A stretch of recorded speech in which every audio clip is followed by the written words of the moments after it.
Live and direct, live and a date no jive. Legalize it. I mean, how much can a koala bear? Koala bear, koala bear. Koala bear. Barry pulls a joint out of his pocket. Bill says, "Great, Barry, a reefer."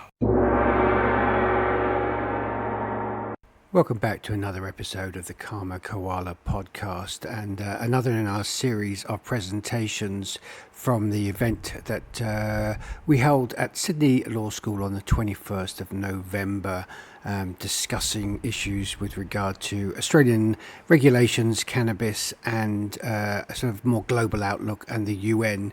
In this presentation, our afternoon presentation, presented by our host Ben Mostyn at the Institute of Criminology, he speaks with former West Australian Premier Jeff Gallop and drug reformer and health expert Dr. Alex Wodak, who has been in the game, so to speak, since the mid-1980s after the HIV epidemic hit Australia. He pretty soon made the connections between drug reform and health reform. And Jeff Gallop, when Premier in Western Australia, was introduced a bill and passed a bill when he was the Premier to decriminalise cannabis. It was subsequently repealed by the Liberals when they got in. But apart from South Australia, he was the first to sort of move on that. And here we are, nigh on 25 years later, I think. I think it was 2004 he introduced that bill, if I remember rightly. We got literally nowhere. So it's a fascinating conversation because they're both people who had done and achieved things, and then have had to watch a lot of what they achieved being rolled back subsequently. I hope you enjoy the conversation. I started off on this issue in opposition, and we really made an effort in opposition to develop policy. I see public policy as a weapon in politics, and all too often it's replaced by other means to try and influence people that aren't as effective. And we went right out into the marketplace at that time. And it was actually, I think we could say, there was a window of opportunity opening up at that time. We had the Pennington Institute, David Pennington, who had some crowd in our community saying the time has come to change. There was a lot of debate going on within the education circles as to what is effective policy and what isn't. And so I said, I think this is something we should look at. There are many people in our society who perhaps we don't know about, but who are using drugs and they're not doing it in any way harmful to others. And also there's a group of people who are really struggling. And it became obvious as we were looking into this issue, given the evidence that was presented to us, that both of those situations were avoidable through policy change. So we then put out a policy paper in opposition, and it developed the frame within which we were going to deal with this issue. The point I would make about it is that all along I had a very strong view that we had to keep the public with us along the way. We didn't want anything that would put us off course. To help us in that, we had some very good academics, and Professor Simon Lenton, many of you know, played a significant role in terms of giving fact-based scientific advice on the whole thing. And we had a summit, and we agreed with all of the recommendations to the summit, one of which was decriminalisation. And as my wife always informs me, if you look at the summit in New South Wales in 1999, I think it was, there's one recommendation that they didn't do. They did a lot of them, the one on decriminalisation. That was a road that they didn't want to cross, but we could see that that was so important. It's not perfection, but it's so important to take the issue forward. So we then went into the Parliament. We had an expert group giving us advice as we moved along. We made some amendments on hydroponics, which, perhaps, we were succumbing a little bit to some of the pressure, but we did make a concession in that area, in a couple of areas. We had intensive consultation with our police service, where the world is going to have to change and they had to have a different approach to things. And also the users, others in the society, that had a relevant stakeholder in this. We tried to get their views on board. We finally got it there. The Liberal Party government at the time threw everything at us, including a bag full of grass clippings in the Parliament one day, saying this is how much the government's going to contribute to the life story of young people in our state, all of this cannabis, etc. We survived all of that and we were re-elected. We were re-elected. Very, very important. And that would be a high point in terms of my thinking and practice on this issue. But I go back and I look at it. What happened? We had the evaluation from Simon Lenton and others at the academics at UWA and Curtin University. It was all good. Exactly what we said would happen happened. There's been no great outbreak in juvenile drug taking or anything like that. It's just the fact was we were going along as we normally might expect in a society with just more freedom for people who don't harm anyone but wish to act in a slightly different way than other people in our community. Sadly, there was a change of government, and it was a bit like Tony Abbott abolishing the carbon price legislation designed by Bob Brown and Julia Gillard. That was a really good case study of it. Immediately abolished it. And so we've gone back now. They still have a caution system, but it's not the legislative. It doesn't have the legislative basis that we provided for our legislation. So that's my experience. A real high, followed by a low. Now the low is a bother because getting change is very, very hard. And what it sort of showed is you really need a wide range of interest from the other side as well as your side to really consolidate a change. And so I'd have to sadly say we made the change, but we didn't have the weapons there to make it sustainable into the future, given the political alignment of far-right people in politics in Australia today. But I'm very confident there was a lot of support for it. We were re-elected when the Liberals said this is a defining feature of this election. Drugs out, we're going to say no to drugs, and they were defeated at the polls. But the change. So I'll say that was my high and that was my low. By the way, we've got Brian here from Western Australia, who's I've been following his career with that, really sitting down seriously and having a chat to strategy with him. But he does present extremely well, and we're grateful that you're on the team for drug law reform. So there is a Labor government in WA at the moment. Yep. And I tried a different route on this occasion. It was pretty obvious there wasn't enough real push in there to go straight up to do what the Irish did and have the assembly, randomly selected assembly. I had the real pleasure of going along and watching some of it. The session I watched was on where the experts, and they had people from Austria and obviously from Portugal at the time. The ordinary randomly selected people would ask questions. But what the assembly people told me was very interesting. They took all of the delegates out through Ireland and a weekend with people who use drugs and their families.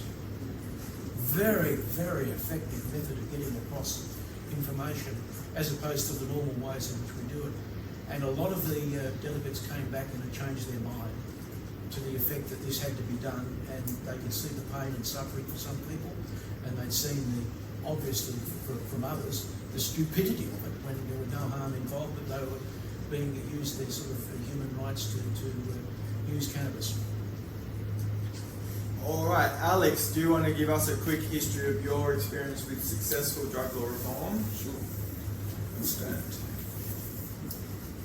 June the 5th, 1981, I'm having breakfast in London reading the Times, and there's a little paragraph on this new epidemic that has been identified in the United States, which we now call HIV/AIDS.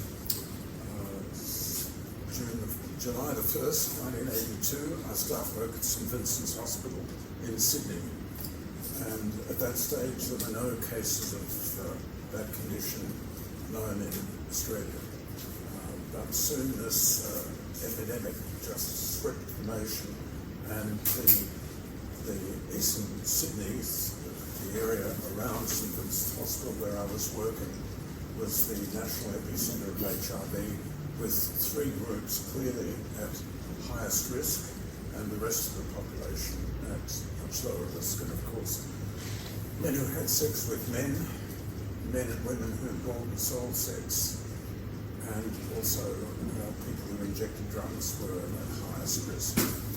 The real problem that we were all terrified of but didn't speak about much in public was having a generalised epidemic. That is, HIV more than 1% among the low-risk population.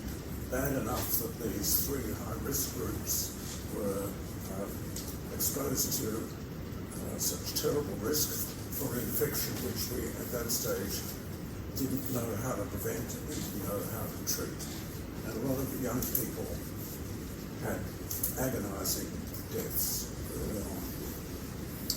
So that was the situation, and although we didn't talk about it much then, at all then, and don't talk about it much now, the greatest risk of the generalised epidemic, which would have been like COVID times 1,000, the greatest risk of the generalised epidemic was HIV spreading among people who inject drugs and from them to the general population.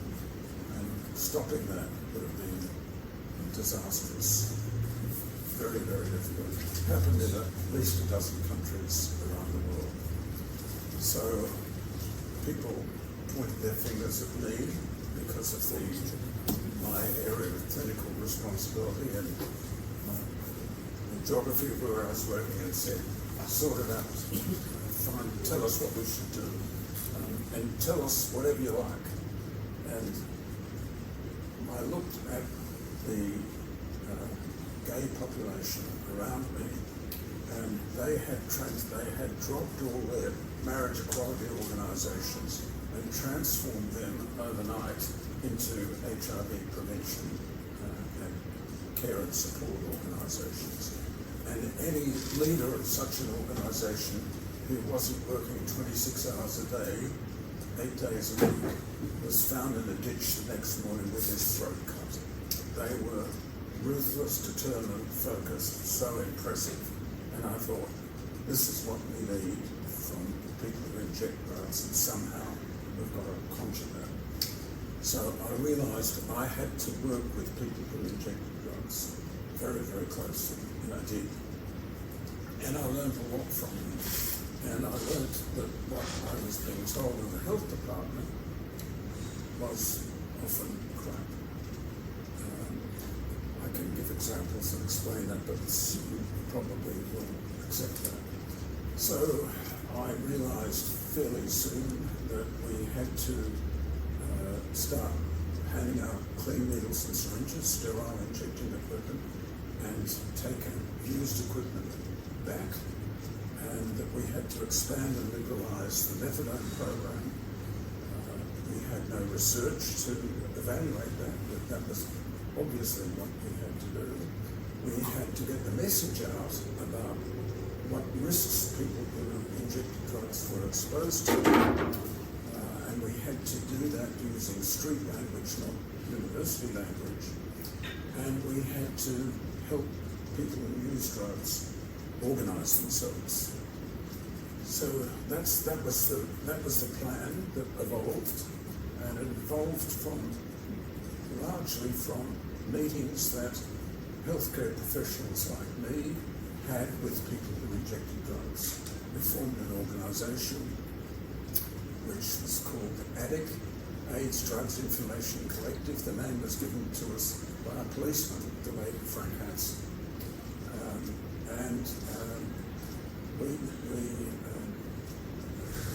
Some of us wore fishnet stockings and had purple nail polish and listened to the Grateful Dead, and others wore neckties and listened to Bach and Mozart. We were all absolutely united on this issue. No daylight between us on these issues. And so that's how we started, and I started writing submissions, bombarding the Department of Health with submissions. begging to start a pilot needle syringe program.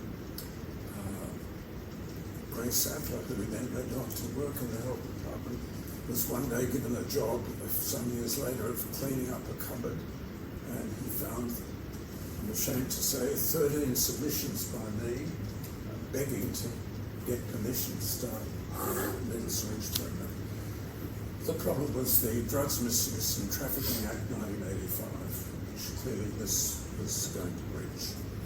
But how do you balance that when you have a raging epidemic of an infection for which there is no prevention and no treatment? So after the 13th rejection, I finally realised I was never going to get permission. So I decided, I called my staff together and I said, this is the situation we're in. I want to start handing out needles and syringes. It's going to be very, very difficult. I can't do it all by myself. I can do the messaging and the communication, but I need people in the building we're in who will go to the front door when someone rings the bell and hand them out a clean needle and syringe. And so we used our own money. We didn't use a cent of government money or hospital money. We funded it ourselves, and we handed out the first needle and syringe on the 12th of November 1986, and the 40th anniversary will be celebrated on the 12th of November next year. We celebrated the 20th anniversary in Sydney Town Hall, and Clover Ball was helpful in that. And Christian Kroll from the United Nations Office on Drugs and Crime was in Sydney that day, and I invited him to come to the event. And he came to the event and spoke at the event. His office was in Vienna. 20 minutes after he started speaking at the Sydney Town Hall, his office got a phone call in Vienna from the American Embassy saying, what is Christian Kroll doing, speaking at an event championing needle syringe programs? Anyway, so that was how we began. I was called into the Department of Health a day or two later, and I was summoned to a meeting of very high-level people, and I was told to stop. And I said that there's no way that I would stop, and if you tell me to stop, I'll go to the television stations and I'll tell them why we're doing this, and the public will back me, they won't back you. Tony Adams, who died last month, a gorgeous man, was the Chief Medical Officer. He leaned over to me and whispered, keep going.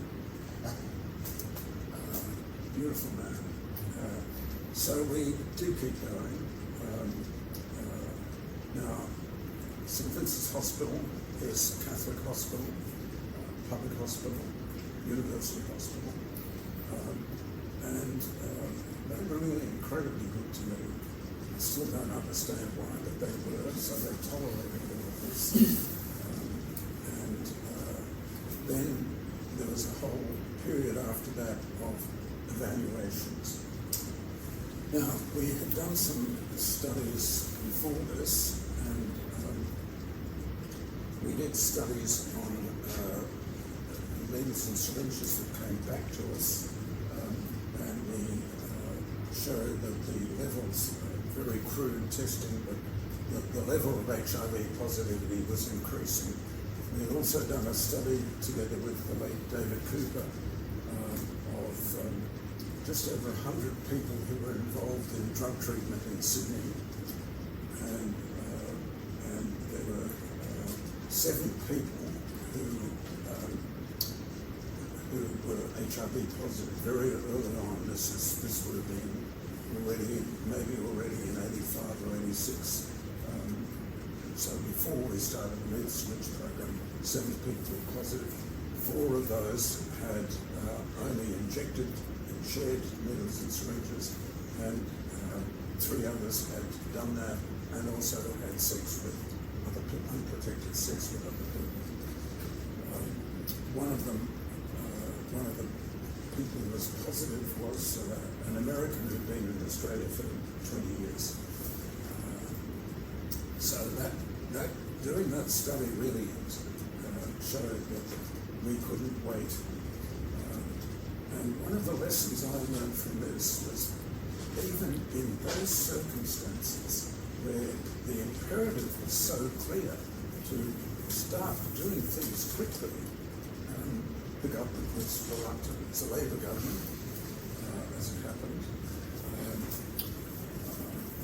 I was interviewed by some detectives who came to my office, and I lived and breathed this stuff. I read about it non-stop, and I had all the facts and fingers at my fingertips. And when the detectives came and interviewed me,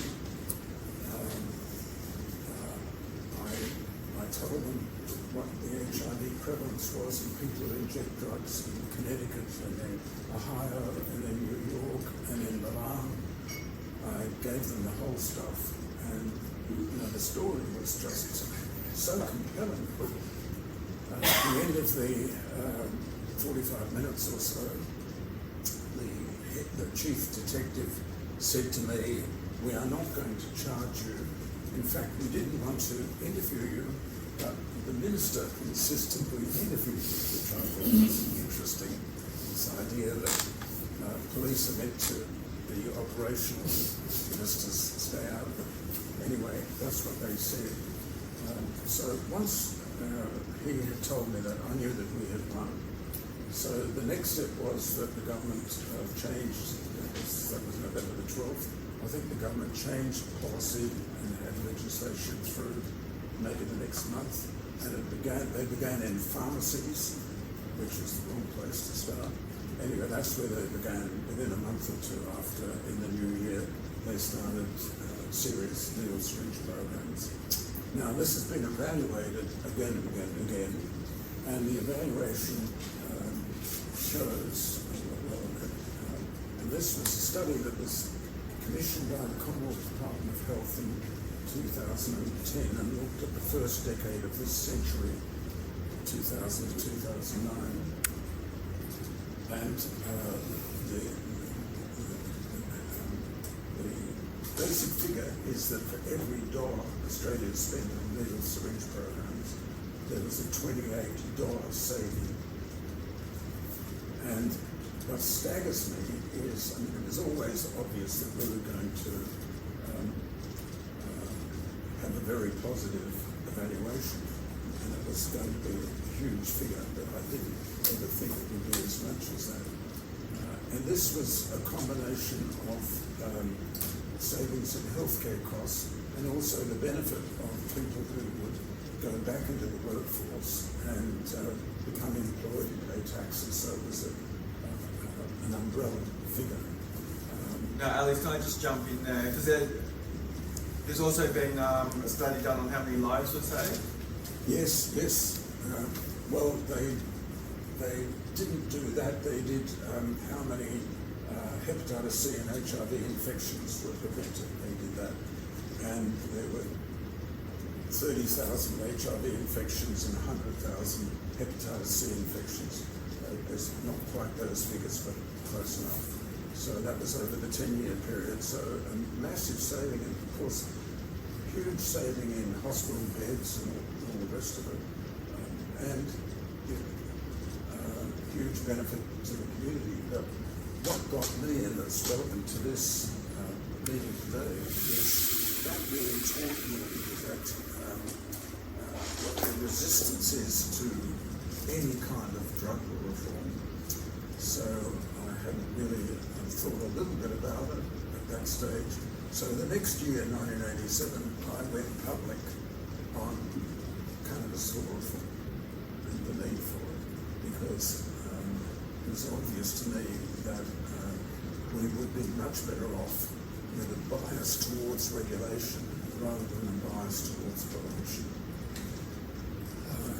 And I followed this very, very closely for many years.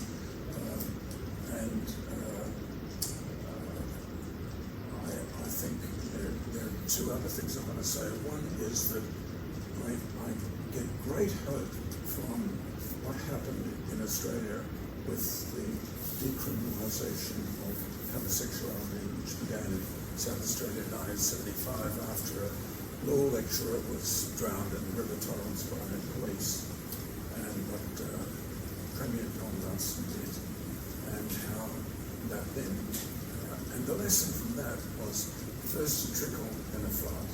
So South Australia was the initial one in Australia, and then the others all followed. And if we look internationally at marriage equality, which is part of this whole issue, the Netherlands was the first country in 2001, and then it was a few years for the next country, and then all the other countries have got closer and closer together, and now we're in the 30s, and we've even got a country in Africa, South Africa, and two countries now in Asia, Taiwan and Thailand. So first to trickle in a flood. And I think this is what's happening internationally in terms of what's happening with cannabis law reform. We're up to 8 or 9 or 10 countries in the world that have now started regulating cannabis. Well, I will cut you off there because that is my next question. Okay. I want to say one other thing before we go on to that, and that is that I think one of the problems we have in Australia, we don't say this enough, is that we've got a hell of a lot of lead in our saddlebag from the nonsense policies we're pursuing on tobacco and on vaping. These neo-prohibitionist policies make it very hard to sell anything that smells remotely of harm reduction. And these policies are clearly not working and are destined to collapse. Pray God that will be soon. But at the moment, I think relevant to today, they are holding us back enormously, and we have to recognise that.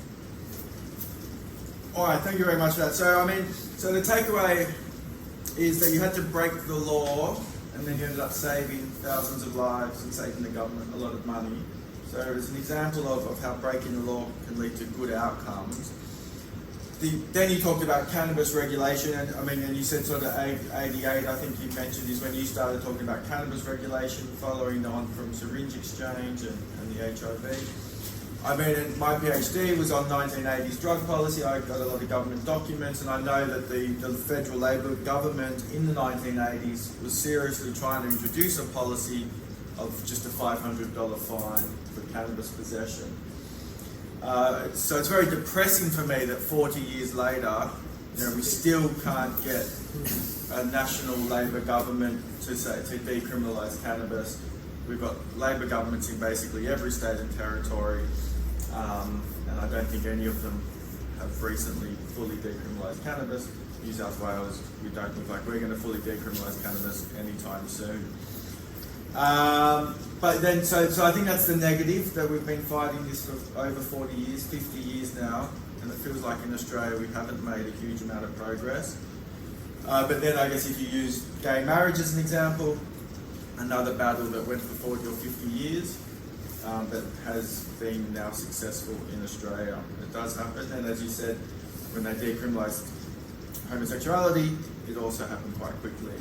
Now, so Jeff, I'll come to you now. So we will now talk about the international landscape, which Alex had touched on. I know you've done some work with some international groups on international drug policy. So I just wonder what your opinion is on where the international landscape is heading for cannabis regulation,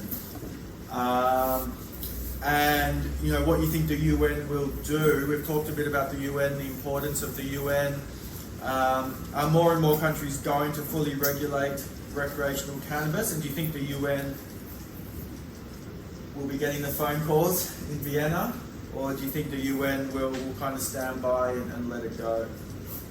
Well, I think, first of all, that framework of law that we have internationally to deal with drug policy is clearly battling to convince people of its relevance, given what we know about the consequences with quote-unquote war on drugs. Secondly, I think we've seen quite an interesting development where the human rights people within the United Nations are really focusing much more on drug policy than they've done in the past.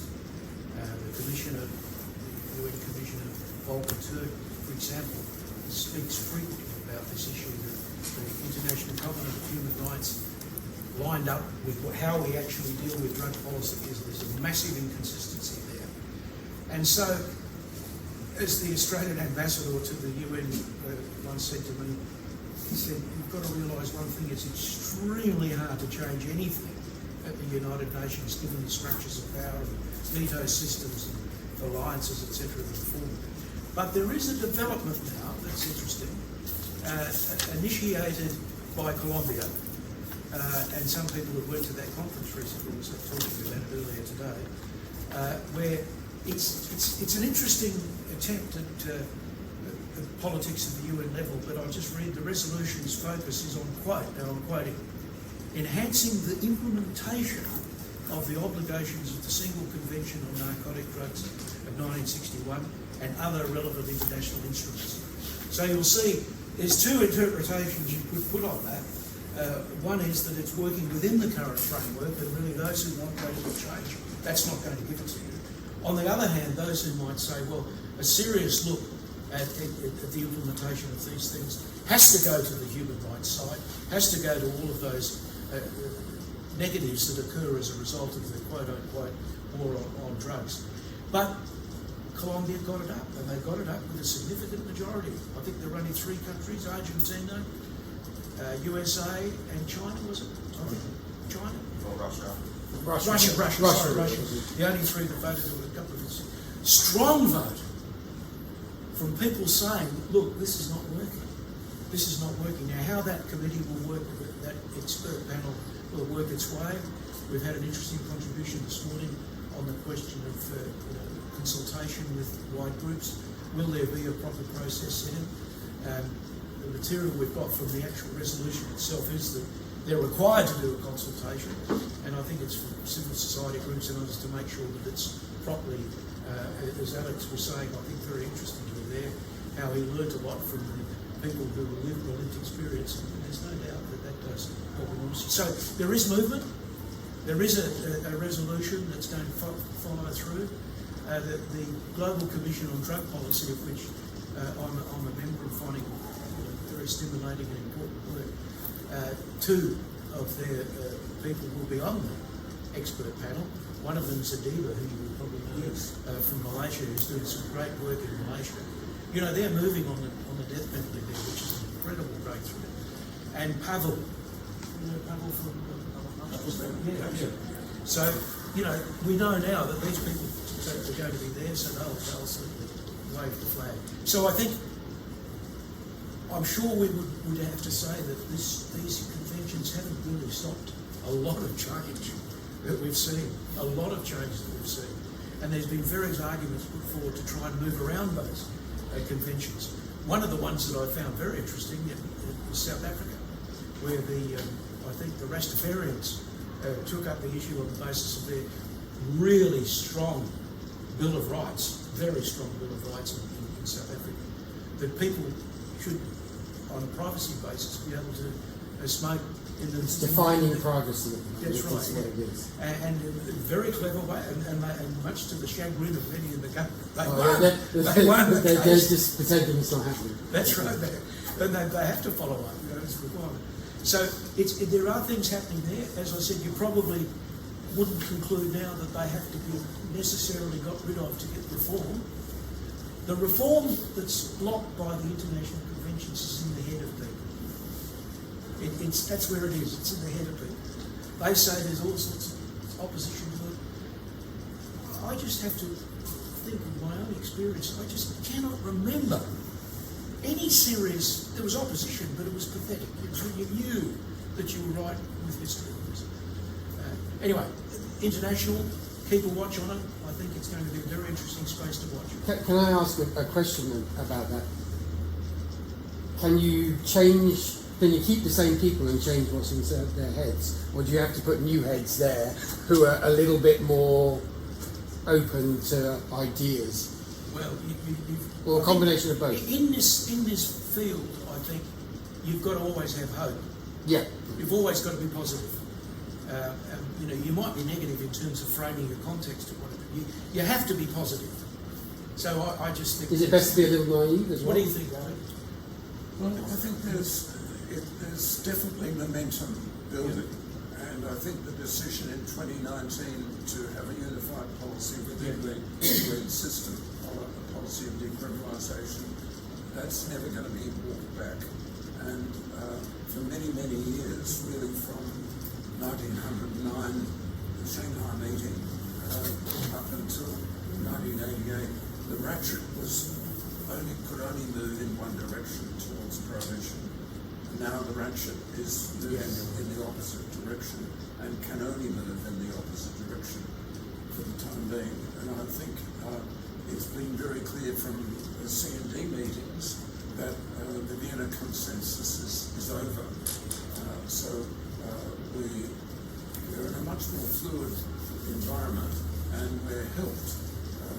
Occasionally he does help us. The orange man in Washington, with his unilateralist, anti-internationalist. Well, that's my perception of cannabis at the moment, because that is a positive act to get other people to join together. So I think there's room for help, and I think as Germany is moving on the cannabis question, and other major European countries are moving in that direction, I think we'll see a phenomenon like we saw with marriage equality, that more and more countries will move in this direction until there comes a time when it's just nonsense. And the United States is in a situation where, within their own national sphere, as you know, they have strong domestic support for cannabis law reform, but so far that hasn't transferred to the federal sphere, but they're now talking about dismantling the federal cannabis prohibition in the United States, and I think it's inevitable that sooner or later they're going to do that. Just probably sooner rather than later. 38 for, 2 against, 6 abstain and 7 absent. 38 of the C&D voted for that, which is very, very significant. Those are the sorts of countries that would be worth talking to as well. I mean, a wide range of global south as well as the standard European. I've written an article on this. I think I'm probably a bit more pessimistic about the chances of success at the UN. I think you have to, when the political opportunity structure opens up, you have to strike, right? So there are these small moments in time where you do get an opportunity, like you had in WA, like you had, Alex, in King's Cross in the 80s. And so maybe this is an opening up of the structure, maybe this is an opportunity where people can, actually make a difference. We can have our say, we can make a difference. It might actually lead to some change. I think what the theory would predict, is that they will offer concessions, but they will offer the most minor concessions that they can. And I think that 2019 document of a policy document where they start saying, well, we prefer decriminalisation. That's a policy document, but it doesn't change the conventions, and the conventions still say you need to criminalise drug possession. Well, it's a bit unclear actually on drug possession in the convention. It's a little bit unclear. Drug trafficking, yes, but possessions aren't there. Yes, I have an opinion on that, but people disagree. I suppose we talk about the UN and the INCB and the treaty. For me, it's because I've sort of dealt with it for a long time. It's been in my scope. So when we talk about the treaty, we're not talking about giving out needles and syringes or homosexuality. Every government didn't sign a treaty to keep those things illegal, but they did with cannabis, opium and coca.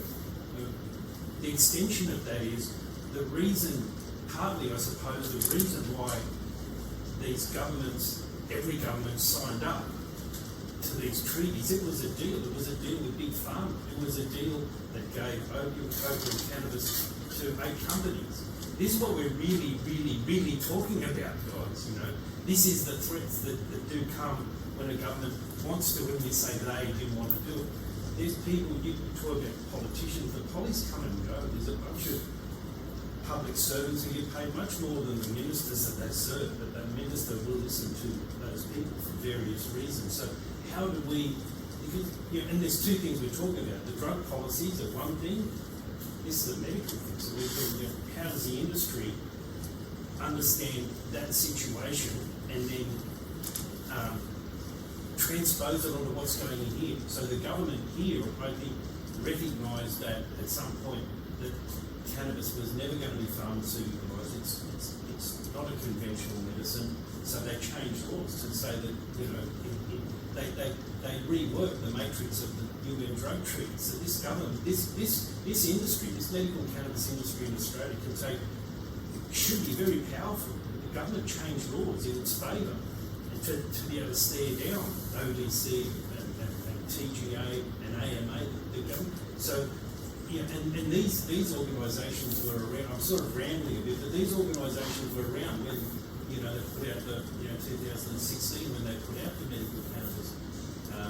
When they didn't put out laws, they just amended the Narcotic Act to strip what people didn't know what they were talking about. So now that there is a cannabis industry, I think that, and if we fully accept and understand that, I think we really could take a meeting like this to a next level where the industry bodies, when they do find out about what we're talking about here, can take some sort of consolation and a bit of heart and courage and be able to stare them down. I'm hoping from the TGA thing, a 12-month moratorium, that the industry can sit down and talk with TGA and the government, and to an extent the government, identify these people. This brings a great circle. You worked with Gino at the time, Gino Van Booker. That guy, he ended up being an assistant to a board member of the WA&NSW, and there's great things to learn from that. And we've got to identify these people need help. It's not the minister, but who's input, who's giving advice to the working parties. It's that. It's not the ministers.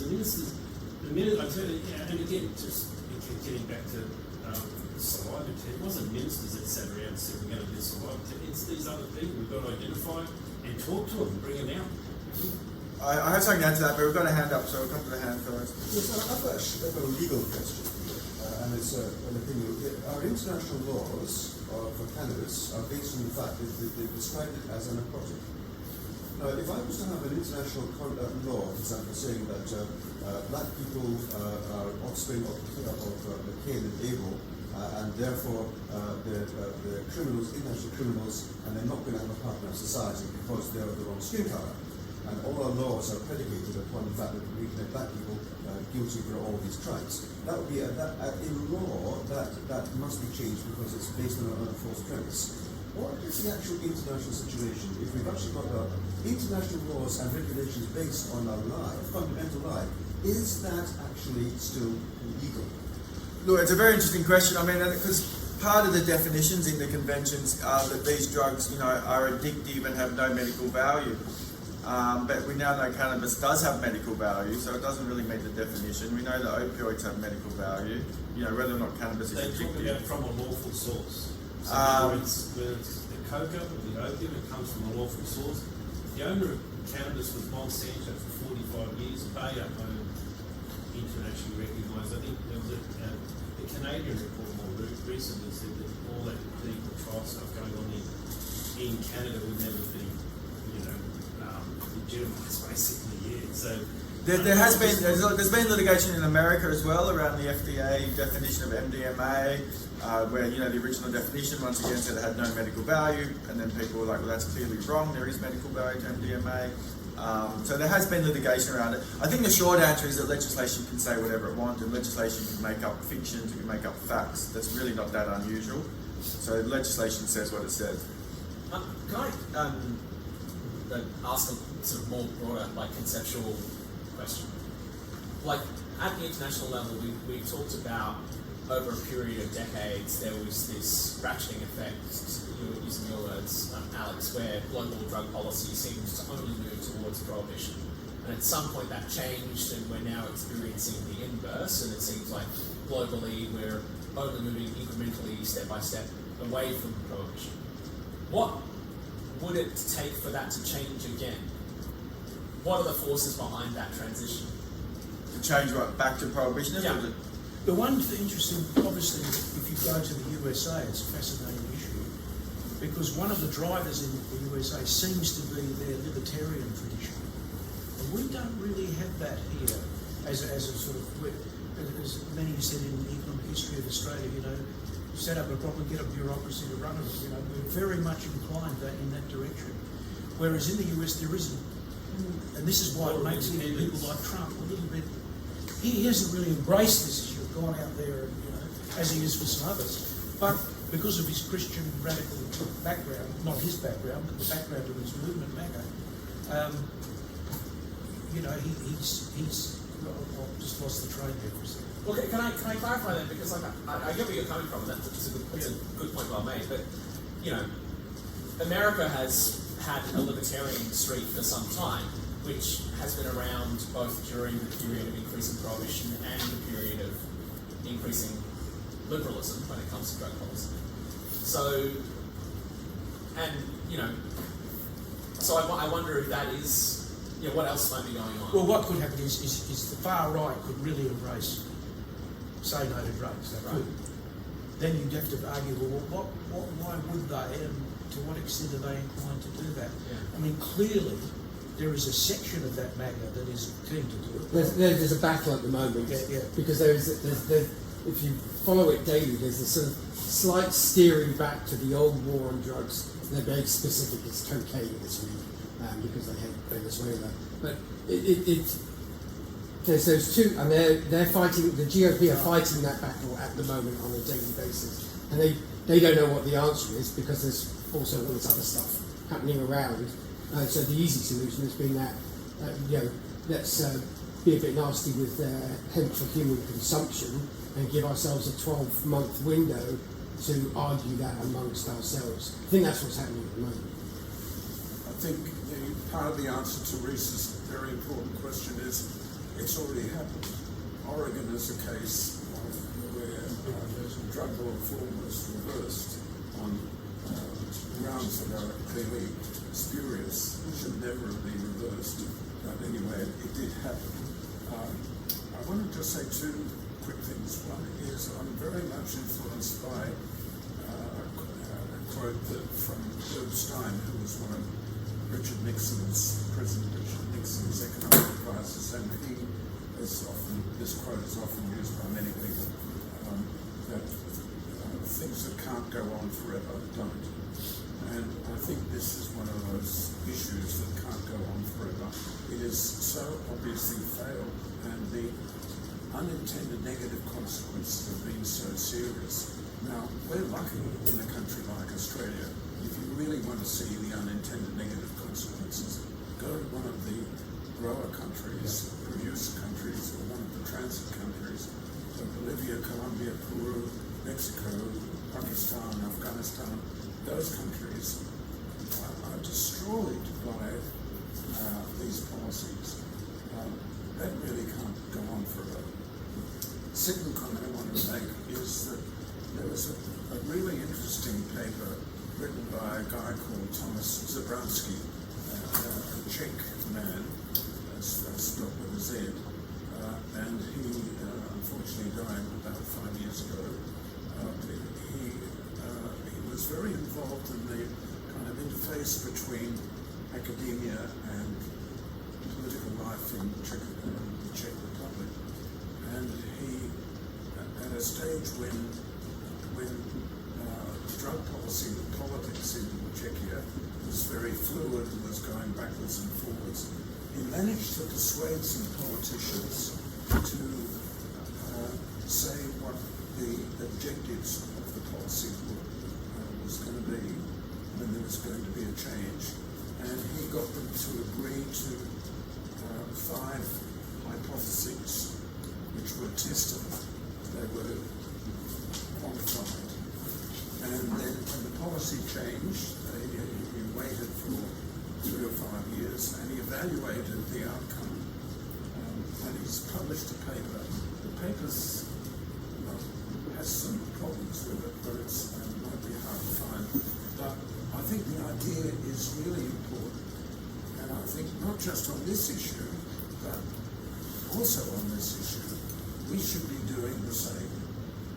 We should be saying, if you have such and such a reform of cannabis policy, we predict that the number of prosecutions will go from this level down to this level, the law enforcement costs will go from this level to this level, and so on. I think it would enhance our political discourse, and I think it's good for a whole range of different subjects, but it's particularly important for this area which is so vexed and where it's been so difficult to get any shift. And if we could show that some kind of modest reform actually brought about exactly the results we predicted, the reformers predicted, I think it would help us in the next reform. So I think this is something that I would recommend to those people like Fiona and Brian who are actively involved in politics in this. We are over time, but I've got this burning question for Jeff, which is, given your experience having successfully implemented drug law reforms to do with cannabis that were since subsequently reversed, knowing what you know now, what would you have done differently to prevent or remedy that? No, I think Not lost yet. if you really understand the facts and figures and you know without any doubt at all that something's not going to get up, well, perhaps you wouldn't. But this wasn't like that. I think you can't guarantee 100% support with anything, but what you've got to have in your mind is that you understand you've got a way to manage that, and I think that's the key point of the whole thing. If you can manage opposition in various ways, and I mean the opposition was pretty pathetic. I mean they didn't make it all that hard for us to do that. You think like legalisation where taxes incoming would make it harder to reverse because the government's making money, as opposed to decriminalisation? Well, obviously legal regulations light on the hill in terms of public administration in this issue, as far as I understand it now, and that very well may create. When we introduced some taxes in relation to tobacco in Western Australia, remember we had isolated the money for the Lotteries Commission that does a lot of Bill Gates sort of analysis of any project before it gets funded, and that might be the case here as well. There might be. Alex has mentioned vaping. We're talking here about putting something into a system where you can have taxes based on, and those monies can then be spent in other areas that are important for public welfare. I will give myself the last word and then we'll wrap it up. I mean, I think Oregon is a very interesting example. I mean, the frustrating thing about Oregon is that, war on drugs has had 50 years to fail, and sort of decriminalisation, non-criminal regime 14 months, was given 14 months, and it didn't solve every problem immediately, so therefore let's go back to the war on drugs.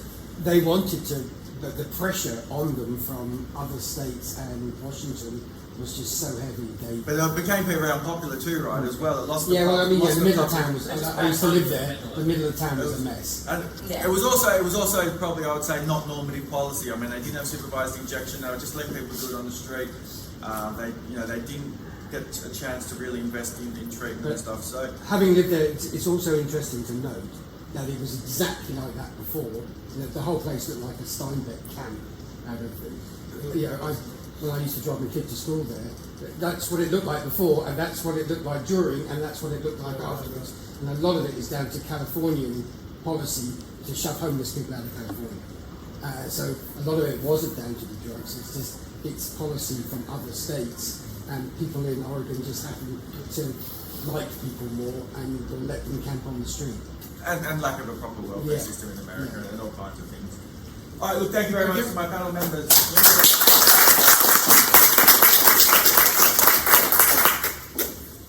Live and direct, live and I take no jive. Legalize it. Coming out much can a koala bear. Koala bear, koala bear. Koala bear.